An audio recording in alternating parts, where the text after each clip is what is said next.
સૂત્ર અર્થના રહસ્યો. પ્રણામ. મુપત્તિના 50 બોલ. ઘણા દીર્ઘ સમયથી આપણે આ 50 બોલના હાર્દ સમા કેટલાક વિષયોનું સ્વાધ્યાય કરી રહ્યા છીએ. એમાં આપણે મનદંડ, વચનદંડ અને કાયદંડ એના મૂળમાં રાગ અને દ્વેષ કઈ રીતે રહેલા છે, એ રાગ અને દ્વેષના સ્વરૂપની વાતો એ આપણે ગયા વખતથી શરૂ કરી હતી. રાગ અને દ્વેષ જન્મથી આપણને સાંભળવા મળેલા શબ્દો, કદાચ ગોખાઈ ગયેલા શબ્દો. બહુ સામાન્યથી આપણે બોલીએ કે તમારા પ્રત્યે કંઈ પણ રાગ દ્વેષ થયો હોય તો મિચ્છામિ દુક્કડમ. કેટલીક વાર બહુ હાસ્યાસ્પદ લાગે કે રાગ અને દ્વેષ થયો હોય તો મિચ્છામિ દુક્કડમ બોલીએ, તો હવે રાગ અને દ્વેષ એ બંને સિવાય ત્રીજું આપણા દ્વારા થાય છે શું? જીવનમાં આપણે રાગ અને દ્વેષના સ્વરૂપને વિચારવાનો એકચ્યુઅલી પ્રયત્ન જ નથી કર્યો. આપણને જેટલો રસ ક્રિયાઓ કરવામાં છે, ક્રિયાઓની વિધિ જાણવામાં હોય છે, એટલો રસ આપણને આપણા દોષોને જાણવામાં ક્યારે પડ્યો જ નથી. કેટલી વાર આપણે ક્રોધ વિશે વાંચન કરીએ, પ્રવચનો સાંભળીએ, કેટલા બધા ક્રોધ વિશેના પ્રવચનો આપણે સાંભળીએ, પણ કેટલી વાર એવું થયું હશે કે આપણે પોતે પોતાની જાત સાથે મારો ક્રોધ કેવો છે એની માટે આપણે કેટલી વાર બેઠા હશું ને વિચાર્યું હશે? એ નહીં. ક્રોધના ફળ કેટલા બધા ખરાબ છે એવું વિચારી અને આપણે એમ લાગવા લાગે કે ઓહો કેટલું ખરાબ છે. બહુ સારી વસ્તુ છે આ જાણવા માત્રથી પણ ક્રોધથી બચી શકાય તો બહુ સારું છે, પણ અધરવાઇઝ જેન્યુઇનલી ક્રોધથી ત્યારે જ બચી શકાશે જ્યારે આપણને એક્ઝેક્ટ કસ્ટમાઇઝ રીતે આપણને આપણા પોતાના ક્રોધ વિશે ખબર હશે. કોઈ એક દ્રષ્ટાંત સાંભળ્યું કે ભાઈ કુરગડુ મુનિ છે ફોર એક્ઝામ્પલ, તો એમની સાથે રહેલા મહાત્માઓએ આવું નબળું કર્યું હતું, પણ કુરગડુ મુનિએ સમાધિ રાખી અને કુરગડુ મુનિએ જે સમાધિ રાખી એમાંથી કેવળ જ્ઞાનની પ્રાપ્તિ થઈ એમને. આ દ્રષ્ટાંત સાંભળ્યા પછીથી શું એ પ્રશ્ન બહુ મોટો છે. આપણે ક્યારે પોતાની સેલ્ફને આ કુરગડુ મુનિના દ્રષ્ટાંતની સાથે ટેલી કરવા પ્રયત્ન કર્યો કે ભાઈ મારા જીવનમાં આટલી બધી નહીં તો નાના અંશે પણ કોઈ પરિસ્થિતિ આવી છે તો એ સમયે મેં શું કર્યું હતું, કેમ કર્યું હતું આવું? ચાલો, એમની સાથેના મહાત્માઓની જે સાયકોલોજી હતી એ સાયકોલોજી મારા જીવનમાં કંઈ એન્ટર થઈ છે? એ લોકો પણ તપસ્વી હતા, પણ પોતાની તપશ્ચર્યાનો એટલો બધો ગર્વ એમને થઈ ગયો કે એના કારણે જે તપશ્ચર્યા નથી કરતું એ વ્યક્તિ પ્રત્યે એમને અનહદ અસદ્ભાવ થયો. એ અસદ્ભાવની પરાકાષ્ઠા થઈ એટલે એમણે થૂક્યું. આપણને એ બહુ નબળું લાગે, પણ ક્યાંક ને ક્યાંક આપણે એવું વિચારવા બેસીએ તો આપણને ખ્યાલ આવે કે અચ્છા આવું તો આપણામાં છે. ભલે આપણે કોઈનામાં થૂકી પડીએ એટલે લેવલ ઇન્ટેન્સિટીનું નથી, પણ આપણામાં જે ગુણ છે એ ગુણ જો સામામાં ન જોવા મળે તો એને ઉતારી પાડવામાં આપણને તો એક ક્ષણ નથી લાગતી. તો દ્રષ્ટાંતો સાંભળ્યા પછીનું જે એનાલિસિસ થવું જોઈએ, પોતાની જાત સાથે કમ્પેરિઝન થવી જોઈએ આ દ્રષ્ટાંતની, અને અંતે પોતાની સેલ્ફને એક્ઝેક્ટ આપણે ઇવેલ્યુએટ કરી શકીએ કે હું એક્ઝેક્ટ કેવો છું. એ વાળી વાત, એ પદ્ધતિ એ આપણે ક્યારે શીખ્યા જ નથી. યા તો અનુમોદના કરી લેવાની યા તો નિંદા કરી લેવાની, પણ ક્યાંય પણ પોતાના મન સુધી એ વાતને વિચારવા સુધીના લેવલ પર લઈ જ ન જવીએ. આ આપણો બહુ મેજર પ્રોબ્લેમ છે. અત્યારે દેખીતી રીતે જેટલા પણ અનુષ્ઠાનો વગેરે ધર્મ વધ્યા એનો એટલો પ્રોબ્લેમ નથી જેટલો મેજર પ્રોબ્લેમ છે કે એ બધાના કારણે ચિંતન મનન નામનો જે ધર્મ હતો એ ખતમ થવા આવ્યો, અને એ જે નુકસાન છે એ હાઈએસ્ટ છે, એ એક્સ્ટ્રીમ છે. કારણ કે ચિંતન મનન વિનાનો વ્યક્તિ એ ધર્મક્રિયા પણ કરશે તો શું કરશે? એના પરિણામને કેવી રીતે પામશે? એટલે મૂળ વાત આપણી આ કે આપણા રાગ અને આપણા દ્વેષને આપણે ક્યારેય વિચારવા જ પ્રયત્ન નથી કરતા. રાગ શું છે એ શાસ્ત્ર દ્વારા સમજી લેવું એ વસ્તુ અલગ છે, અને મારામાં કઈ કઈ વસ્તુઓ પ્રત્યેનો રાગ છે એ વિચારવા બેસી અને એને લખવું એ આખી વસ્તુ અલગ છે. મારામાં કોના માટે દ્વેષ છે? હવે દ્વેષ શબ્દના પણ કેટલા બધા પ્રકાર છે. દ્વેષ સીધે સીધો ના આવે. દ્વેષનું એકદમ સ્ટાર્ટિંગ એ અણગમો હોય, અણગમામાંથી અસદ્ભાવ થાય, અસદ્ભાવ થાય એટલે પછી એમના પ્રત્યે એક ઉપેક્ષાનો ભાવ આવે સામા વ્યક્તિ પ્રત્યે. એ ઉપેક્ષાના ભાવ સાથે ધીરે ધીરે ધીરે ઉપેક્ષા, એમાં જો માધ્યસ્થ ભાવ ન આવે તો અંતે વેરમાં પરિણમે, અને વેર દ્વેષ પ્રગટાવે. હવે આપણે તો એટલું જ ખાલી વિચારીએ છીએ કે મારે કોઈની પ્રત્યે દ્વેષ છે નથી, ચલો તો પછી હું વિતરાગપણાની નજીક છું, મને બહુ વાંધો નથી. દ્વેષ હોય તો મિચ્છામિ દુક્કડમ. પણ દ્વેષના મૂળમાં અણગમા કેટલા બધા પ્રત્યે આપણા જીવનના છે, કેટલા બધા વ્યક્તિઓ પ્રત્યે, કેટલા બધા પ્રસંગો પ્રત્યે, કેટલી બધી વસ્તુઓ પ્રત્યે આપણા જીવનમાં અણગમાનો પાર નથી. તો એ અણગમા પણ અંતે એ તો દ્વેષના જ એક ભાગરૂપે છે, દ્વેષની જ ગતિમાં લઈ જાય, દિશામાં લઈ જાય એવા છે. તો અણગમા માટેનું આપણા જીવનમાં અણગમો ક્યારે ઊભો થશે, એની વિચારણા પણ ક્યારે થશે કે ચાલો હું નોટ ડાઉન કરવા બેસું કે મને જીવનમાં કઈ કઈ વસ્તુઓ પ્રત્યે અણગમા છે, એ પણ રાગ અને દ્વેષના કારણરૂપ છે. પણ આપણે બહારનું બધું જ કરવું છે અને આપણને કમ્પ્લીટ બાધા છે, જાણે કે આપણે કોઈ પણ ભોગે અંદરનો આપણી અંદરની વાતને વિચારવા માટે આપણે ક્યારે બેસવું જ નહીં. પછી બોલી લેશું કે મને કંઈ રાગ દ્વેષ થયા હોય તો મિચ્છામિ દુક્કડમ. અરે રાગ દ્વેષ થયા હોય શું? કોઈ બીજાની વસ્તુ હોય ને તો આપણે એને અઝ્યુમ કરવાની હોય કે આવું કંઈક થયું હશે, પણ જે વસ્તુ આપણે જ કરી છે એમાં થયા હોય ને આવવું જોઈએ. એમાં તો જે થયું છે એક્ઝેક્ટ એની વાત હોવી જોઈએ. મારાથી આ રાગ થયો છે અને આ દ્વેષ થયો છે, એના હું મિચ્છામિ દુક્કડમ આપું છું. મૂળ મુદ્દો તો આમ હોવો જોઈએ. હવામાં ગોળીબાર કરી લઈએ તો બરાબર છે કે ભાઈ આવું કંઈ થયું હોય તો ઠીક છે, મિચ્છામિ દુક્કડમ. પણ એનો અર્થ કેટલો, એની ગંભીરતા કેટલી, અને ગંભીરતા નથી તો એનું પરિણામ કેટલું. ઉપદેશમાળાની અંદરમાં બહુ સરસ વાત લખી છે કે જે જીવ સમ્યક દર્શન નથી પામી શકતો, અથવા જે જીવ વિષય સુખની અંદરમાં આસક્ત થાય છે, એ બંનેનું મૂળ જો કોઈ હોય તો આત્મા પર રહેલા રાગ અને દ્વેષ નામનો દોષ છે. આ દોષના કારણે જ જીવ એ સમ્યક દર્શન પામી નથી શકતો અને વિષયની આસક્તિ છોડી નથી શકતો. એટલે હવે રાગ અને દ્વેષ એને આધીન ન થવું જોઈએ, આવું શાસ્ત્ર વચન છે. એની માટે મનને ઘણા બધા વિચારો આપવા જોઈએ.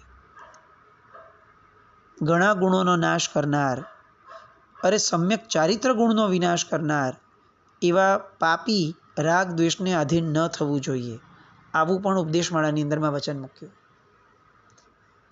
આ બધા જે ધર્મદાસ ગણીએ રચેલા શબ્દો, અવધિજ્ઞાની મુનીશ્વર હતા, એમના રચેલા આ બધા જે વાક્યો છે, આ વાક્યો કદાચ આપણને સાંભળીને બહુ સહેલું લાગે કે હા આ તો આપણને ખબર છે. એ માહિતીની વાત નથી, ઇન્ફોર્મેશનની વાત નથી. વાત એ છે કે કયા વ્યક્તિ દ્વારા, કયા પુરુષ દ્વારા વચન બોલાયું? અવધિજ્ઞાની મહાપુરુષ દ્વારા. તો અવધિજ્ઞાની દ્વારા બોલાયેલા શબ્દો, એની ગંભીરતા આપણને ઘણી હોવી જોઈએ, એના ઊંડાણમાં આપણે જવાનો પ્રયત્ન હોવો જોઈએ. દુશ્મન પણ જે કરે, જે ન કરી શકે દુશ્મન, તે રાગ અને દ્વેષ જીવ માટે કરે છે. આ એમનું એક ટંકશાળી વચન. આપણે છે ને રોજ કેટલોક સમય કાઢી અને જાત સાથે બેસી અને આવા બધા ટંકશાળી વચનોના આધારે, અવલંબને આપણે પોતાની કેટલીક વિચારણા કરવી ઘટે. આ બહુ જ જરૂરી છે. સીધે સીધા કદાચ આત્મામાં આપણે નહીં ઉતરી શકીએ તો આલંબન રૂપે, એક પગદંડી રૂપે આપણને આવા શાસ્ત્ર વચનો એ લેવા જોઈએ. મૂળભૂત ભણવાનો આશય જ આ હતો. વૈરાગ્ય શતક આદિ ગ્રંથો ભણીને જીવે કરવાનું આ જ હતું કે એને જ્યારે પણ પોતાની જાત સાથે બેસવાનું થાય ત્યારે એ જે ઉપદેશ વૈરાગ્ય શતક આદિ સ્તોત્ર રચનાકારે આપ્યો છે, એ ઉપદેશ હવે આપણે એના જ આલંબને આપણા મનને આપવાનો છે. જીવ પોતે પોતાના મનને ઉપદેશ આપે કે ભાઈ તું શું કરે છે, કેમ આટલો બધો ઘેલો થઈ જાય છે? આ વ્યક્તિ રાગ કરવા જેવો નથી.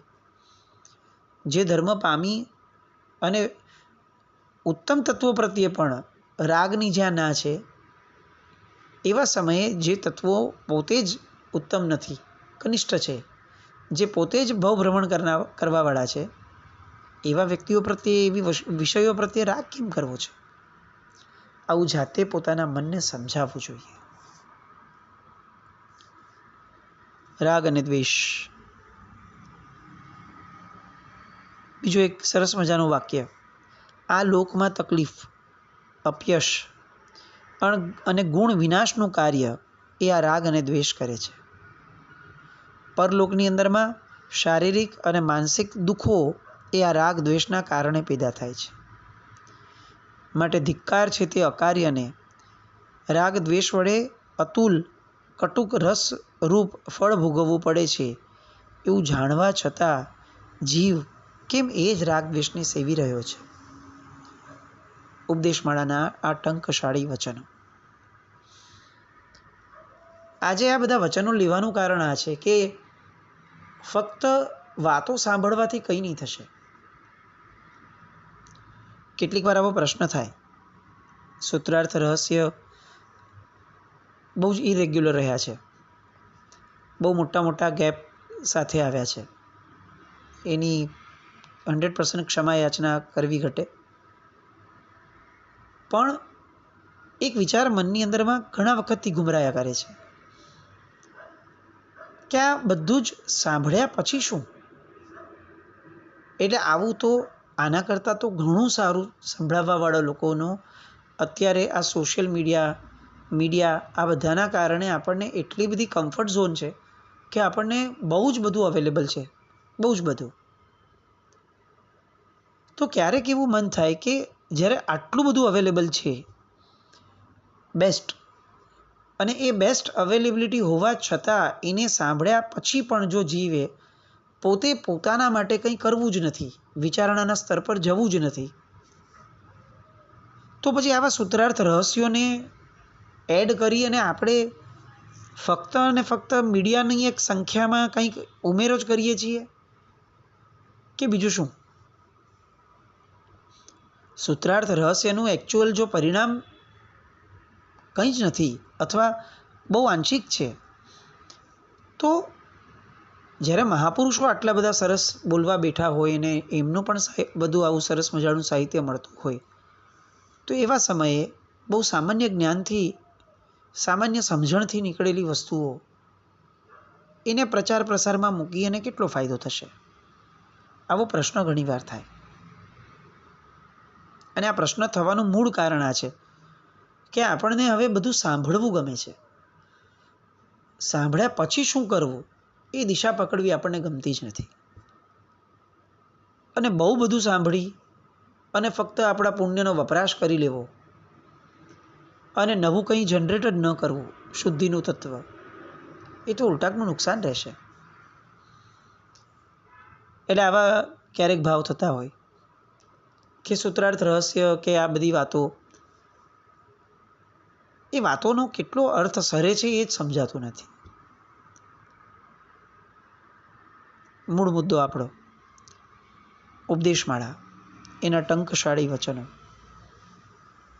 બહુ સરસ રીતે ઉપદેશમાળાની અંદરમાં એમણે લખ્યું છે, ધર્મદાસ ગણીજીએ, કે જો રાગ અને દ્વેષ ન હોય જગતની અંદરમાં તો કોણ દુઃખ પામે?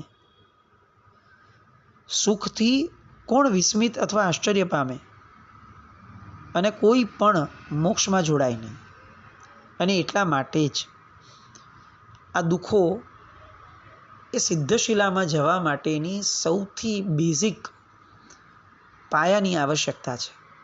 દુઃખ છે તો સુખની અપેક્ષા જન્મે છે, અને સુખની અપેક્ષા જન્મે છે તો શાશ્વત એવા સુખ નામના તત્વ પ્રત્યે આકર્ષણ થાય છે અને એને મેળવવાની ઈચ્છા થાય છે. પણ જો જીવનમાં દુઃખ જ નહીં હોય તો પછી સુખને મેળવવાની ઈચ્છા જ નહીં રહે. કારણ કે સુખ હશે જ, દુઃખનો અભાવ એ જ સુખ છે. તો દુઃખ છે જ નહીં તો એનો અર્થ કે સુખ છે જ. અને જો સામાન્ય રીતે દુઃખ નથી અને જે સુખ છે એ ફાવી ગયું, તો હવે એનાથી ઊંચું સુખ મળે એવી તાલાવેલી કેમ જાગશે? એટલે દુઃખ એ મોક્ષ માર્ગ માટેનું બહુ જ આવશ્યક પગલું છે. તો હવે આ દુઃખ ક્યાંથી પ્રાપ્ત થાય છે? જીવ દુઃખ કેમ મેળવે છે, કેમ ભોગવે છે? કારણ કે રાગ અને દ્વેષ એ એના જીવનના અભિન્ન અંગ બની ગયા છે. કોઈ પણ ભવમાં જાય, રાગ અને દ્વેષ વિનાનો એનો એક પણ એ ભવનો એક ક્ષણ, એક સમય એનો નથી. એ હદ સુધી ઉપદેશમાળાકાર કહે છે કે સાધુપણાનો સાર એ સમતા છે. એમણે એક બહુ વેધક વચન મૂક્યું છે કે વન જંગલમાં રહેવા માત્રથી કોઈ મુનિ નથી બનતું, ઘાસના કપડાં પહેરવાથી કોઈ તાપસ નથી બનતી જતું, ઓમકાર બોલવા માત્રથી કોઈ બ્રાહ્મણ નથી થઈ જતું, એમ ફક્ત માથું મુંડાવવા માત્રથી કોઈ સાધુ નથી થઈ જતું. કેટલું વિધક વચન છે. આપણે તો એ સ્તર ઉપર પણ નથી, એટલે કોઈ બીજાને એનાલાઇઝ કરવા માટેનું આ વાક્ય નથી. મૂળ મુદ્દો આ છે કે મન મુંડાશે નહીં ને ત્યાં સુધી માથું મુંડાવીને પણ બહુ ઝાઝો અર્થ નહીં સારી શકીએ. માથું તો આપણે જ્યારે મુંડાવશું ત્યારે મુંડાવશું. આજે અત્યારે મન મુંડાવવાની શરૂઆત કરીએ. મનનું મુંડન થવું જોઈએ. રાગ અને દ્વેષ એને શોધીને પકડીને જેમ એક એક વાળ ખેંચીએ મુંડન સમયે, એવી રીતે રાગ અને દ્વેષના એક એક નિમિત્તને આપણા આત્મા પરથી આપણે ગોતીને, પકડીને, ખેંચીને કાઢવાના છે. અને એની માટે જ કદાચ આ મનુષ્યનો ભવ છે.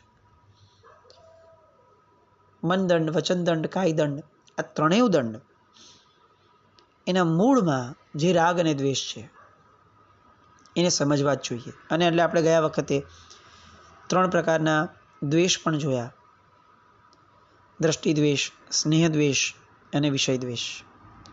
આ દ્વેષના પણ પ્રકારો છે. જે રીતે ચિકાસયુક્ત શરીરના અવયવો એ ધૂળ ફટાકથી ચોંટી જાય છે, એનાથી એ ખરડાઈ જાય છે, એવી રીતે રાગ અને દ્વેષથી ઘેરાયેલા વ્યક્તિને નવા નવા કર્મોના બંધન થતા જ રહે છે.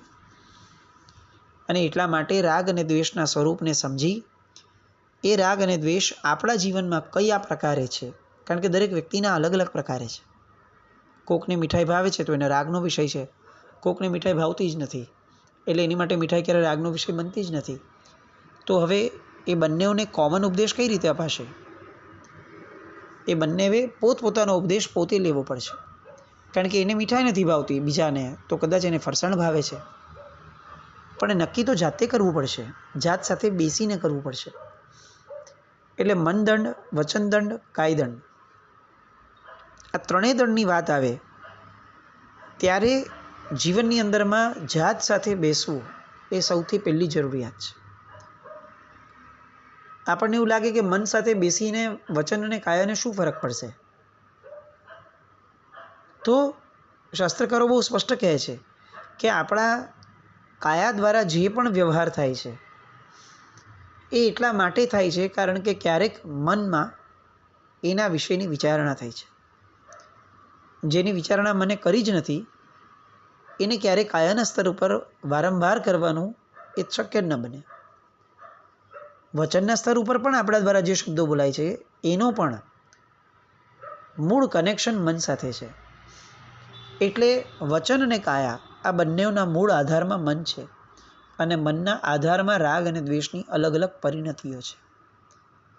એ બંને પરિણતિઓનું લિસ્ટ ડાઉન થવું જોઈએ આપણી પોતાની જાતનું. મોટી મોટી વાતો એનાથી કાંઈ થવાનું નથી. સાવ નાની નાની વાતો આપણી પોતાની જાતની જાણશું તો કદાચ કંઈક થશે.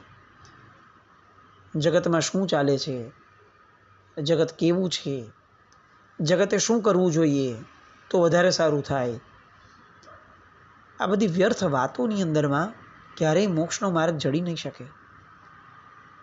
માર્ગ તો જ જળશે જો જાત સાથે બેસશું. રાગ અને દ્વેષ આ બંનેઓને આપણે જ શોધવા પડશે, શોધી અને એને સ્વીકારવા પડશે. સ્વીકાર્યા પછી એની સાથેના સંઘર્ષની એક રૂપરેખા ઊભી કરવી પડશે. એક સ્ટેપ બાય સ્ટેપ એક આખી પદ્ધતિ આપણે મેથોડોલોજી ઊભી કરવી પડશે. અને એ મેથોડોલોજી પ્રમાણે ચાલતા ચાલતા ચાલતા રાગ અને દ્વેષ બંને પર ઘા કરતાં કરતાં કરતાં કરતાં એક દિવસ એવો આ ભાવમાં લાવવો પડશે કે જ્યારે આપણે કંઈક સંતોષપૂર્વક મરણ પામી શકીએ કે મેં મારા રાગ અને દ્વેષ પર ઘા ખરેખર કર્યા છે. બહુ મોટું કામ છે અને સમય કદાચ આપણી આગળ એટલો નથી. એટલે આને બહુ પ્રાયોરિટી આપવા જેવી છે. મનદંડ, વચનદંડ, કાયદંડ, આ ત્રણેયની આરાધના એ આવા લિસ્ટથી થશે. હું એક્ઝેક્ટ અત્યારે ક્યાં છું, મારા જીવનમાં રાગ મને કઈ કઈ વસ્તુઓ ઉપર છે. 1, 2, 5, 7 દિવસ સુધી આપણે વિચારશું, પોતાની સેલ્ફને એનાલાઇઝ કરતા રહીશું. દરેક પ્રસંગમાં આપણે જે કર્યું એનું એનાલાઇઝ થશે. ત્યારે ખબર પડશે કે અચ્છા, આના મૂળમાં તો મારો આ રાગ છે અથવા આ દ્વેષ છે. દેખીતી રીતે કદાચ મેં અહંકાર કર્યો, પણ મૂળમાં એ અહંકાર નહોતો. મૂળમાં એ સામા વ્યક્તિ પ્રત્યેનો જૂનો છુપાયેલો એક દ્વેષ હતો. આવું બધું જ જ્યાં સુધી આપણે ખબર નહીં પાડીએ ત્યાં સુધી આ બધી આરાધનાઓ એ આપણને ફળદાયી નહીં બની શકે એટલી. એટલે આજે આપણે આ રાગ અને દ્વેષ એ બંનેને અનુલક્ષી અને આપણા જીવનની અંદરમાં આવું એક લિસ્ટ બનાવવાનો અભિગ્રહ કરીએ, સંકલ્પ કરીએ. હું મારું પોતાની સેલ્ફનું એક લિસ્ટ બનાવીશ. હું કેવો છું, હું સારો છું ત્યાં સારો પણ છું તો એ લખવાનું કે હું અહીંયા સારો છું, આ બાબતમાં હું સારો છું. હું બહુ લોકોના દુઃખ નથી જોઈ શકતો, એ દૂર કરવાનું મને મન થાય છે. ત્યાં હું સારો છું, પણ મારા કશાયને દૂર કરવાનું મને મન નથી થતું, ત્યાં હું ખરાબ છું. મને કશાય દુઃખરૂપ લાગતો જ નથી, એ મારી સમજણની ખરાબી છે. આવું બધું પોતાની જાત વિશે લખવાનું શરૂ કરવું પડશે. અને એ જ આપણને ધર્મનો સાચો માર્ગ આપશે. કારણ કે તો જ આપણને બહાર નીકળવાનો માર્ગ મળશે. આવું કંઈક ખરેખર શરૂ કરીએ, ફક્ત સાંભળતા ન રહીએ. આ બધી પુણ્યાઈ છે ને એ વ્યર્થ વેડફવા જેવી નથી. કેટલાય લોકો આ જગતમાં એવા છે કે જે લોકોને કાન મળ્યા નથી.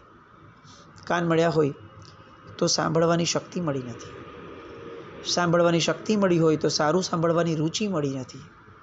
સારું સાંભળવાની રુચિ મળી હોય પણ સારું સાંભળવા માટેના કોઈ આલંબન મળ્યા નથી. આટલા બધા જ લેવલને ક્રોસ કરીને આપણે એવી પુણ્ય લઈ લઈને બેઠા કે આપણને બધું જ સાંભળવા મળે, રુચિ જન્મે, બધું જ થાય છે. હવે એનું પરિણામ લાવવું નથી. તો આ બધી વેડફેલી પુણ્યાએ એ ભવાંતરમાં આપણને કેવા દરિદ્ર બનાવી દેશે. આવો ડર ન લાગે? આવું સાંભળતા પહેલાં આ બોલનારને બહુ ડર લાગે છે કે આટલી બધી વાતો અને આવા બધા ઉપદેશો જાત ઉપર જ્યાં સુધી કામ નથી થતું ત્યાં સુધી આ જગતને આવા બધા શબ્દો કેમ આપવા છે? હજી આપણામાં કેટલું બધું ખૂટેલું છે કે જેની ઉપર વર્કિંગ કરવાનું બાકી છે. અને એવા સમયે બસ આવી જ બધી વાતો કરી રાખવાની અને બાહ્યની અંદરમાં બસ રમમાણ કરી રાખવું. લોકોએ શું કરવું એ પંચાતો કરી રાખવી. આપણે આટલું નક્કી કરીએ, એક લિસ્ટ પોતાનું બનાવીએ, ફક્ત સાંભળતા ન રહીએ. કંઈક પોતાની જાત હારે શરૂ કરીએ. બસ હવે બહુ વિચારીએ બી નહીં. હા કરવું છે, કરવા જેવું છે એવું પણ નહીં, કરીએ જ. બસ આવો દ્રઢ સંકલ્પ કંઈક જોડાય એવી શુભ મંગલ કામના સાથે. જીના જ્ઞાન કંઈ પણ બોલાય તો